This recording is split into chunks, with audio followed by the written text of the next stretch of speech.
Hello, আসসালামু আলাইকুম। সরকার আমার ফরিদপুর থেকে ছোট্ট একটা শর্ট ভিডিও নিয়ে চলে আসলাম। তো আজকে হচ্ছে আমার এই সেটের ব্রয়লার মুরগির বয়স 12 দিন। তো এই সেটে 8 তারিখে বাচ্চা উঠাইছিলাম। তো আজকে হচ্ছে 20 তারিখ, 12 দিন বয়স অলরেডি হয়ে গেছে। তো বাচ্চাগুলো মাশাআল্লাহ সুস্থ আছে, খাবার খাইতেছে সব।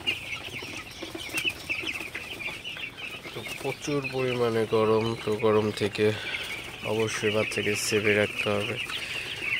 তো সেটার জন্য পর্যাপ্ত বাতাস ঢুকতে পারে, অবশ্যই সে ব্যবস্থা করে দিতে হবে। আর ফ্যানের ব্যবস্থা করতে হবে, যদি ফ্যান লাগে ফ্যান সেট করে দিতে হবে। বাচ্চাগুলোকে তাড়াই দিতে হবে যাতে খাবারগুলো খায় ভালোভাবে।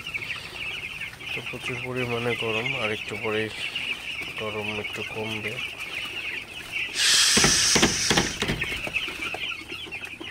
তো ভিডিওটি বেশি বড় করবো না, সবাই ভালো থাকবেন, সুস্থ থাকবেন। শখের খামার ফরিদপুর চ্যানেলটি অবশ্যই সাবস্ক্রাইব করবেন, লাইক করবেন, কমেন্ট করবেন এবং শেয়ার করে অন্য ভাইদের দেখার সুযোগ করে দেবেন।